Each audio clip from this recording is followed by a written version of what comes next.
Hero Honda सालों से हम भारतीयों की पसंदीदा बाइक रही है और 90s के समय से हीरो होंडा हमारे दिलों पर राज करती रही है। हीरो और होंडा के कोलैबोरेशन से बनी hero Honda motorcycle company profitable होने के साथ दोनों कंपनियां इतने सालों तक एक साथ काम करके आखिर अलग क्यों हो गई। वीडियो को अंत तक देखना दोस्तों, कहानी थोड़ी रोचक है, डिटेल्स में जानते हैं। 1984 तक भारत में अधिकतर स्कूटर और मोपेड ही मार्केट में थी और विदेशों में मोटरसाइकिल ने पूरी मार्केट कैप्चर कर रखी थी, जिसे देखकर ब्रिजमोहन जी ने भी भारत में मोटरसाइकिल लॉन्च करने की सोची, लेकिन उनके पास इंजन बनाने की टेक्नोलॉजी ही नहीं थी। हीरो किसी भी रास्ते भारत में मोटरसाइकिल बेचने की शुरुआत करना चाहती थी, इसीलिए हीरो साइकिल का कोलैबोरेशन हुआ जापान की टू व्हीलर बनाने वाली कंपनी होंडा से और यहाँ से शुरुआत हुई हीरो होंडा की। 1984 में पार्टनरशिप हुई और एक एनओसी साइन हुआ जिसमें हीरो बाइक की बॉडी बनाएगी और होंडा बाइक के इंजन और पार्ट्स। 1984 में ही हीरो होंडा का प्लांट शुरू हो गया हरियाणा में। 1985 में हीरो होंडा ने लॉन्च करी अपनी पॉपुलर बाइक CD100। इस बाइक ने लॉन्च होते पूरे इंडिया में मोटरसाइकिल का अलग ही क्रेज बना दिया था। इस बाइक से कंपनी को इतना प्रॉफिट हुआ, इतनी सक्सेस मिली कि कंपनी बढ़ती ही चली गई। इस बाइक के लिए कंपनी ने मार्केटिंग भी बहुत हाई लेवल की थी। मार्केट कैंपेन की टैगलाइन थी feel it, shut it, forget it. इसी बीच जापान की इकोनॉमी में क्राइसिस आ गए और जापान से हीरो होंडा को पार्ट्स इंपोर्ट करने में दिक्कतें आने लगी।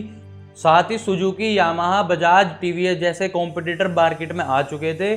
फिर साल 1990 में अमेरिका ने डॉलर एक्सचेंज रेगुलेट लागू किया और कंपनी धीरे धीरे प्रॉफिट में आने लगी। कंपनी ने उन दिनों $10 मिलियन का प्रॉफिट करके सभी को हैरान कर दिया था। धीरे धीरे हीरो के मैनेजमेंट को प्रॉब्लम आने लगी क्योंकि होंडा पूरी दुनिया में अपनी बाइक सेल करता था। जिस तरह होंडा को इंटरनेशनल मार्केट में पहचान मिली, हीरो भी उसी तरह अपनी पहचान इंटरनेशनल मार्केट में बनाना चाहता था।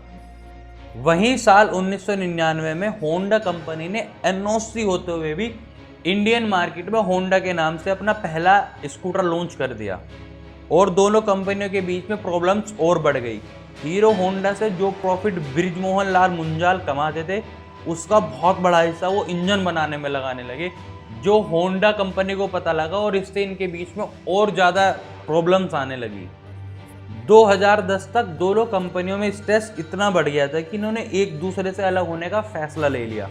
हीरो होंडा में दोनों कंपनियों के 26% शेयर थे, जिसको हीरो कंपनी ने $1.2 अरब होंडा को देकर इसकी हिस्सेदारी खरीद ली। और फिर शुरुआत हुई हीरो मोटर कॉर्प की। हीरो के होंडा से अलग होने के बाद मार्केट में ये हाइप बन गया कि होंडा के बिना हीरो फेल हो जाएगी। ये तो हम सभी जानते हैं, हीरो मोटर कॉर्प दुनिया में मोटरसाइकिल बनाने वाली बड़ी कंपनियों में से एक है। आप हमें कमेंट करके बता सकते हैं कि आपके पास हीरो बाइक का कौन सा मॉडल है, और आपकी अपनी चहेती कंपनी की जानकारी सभी तक पहुंचाने के लिए वीडियो को शेयर करना ना भूलें। जय हिंद, जय भारत।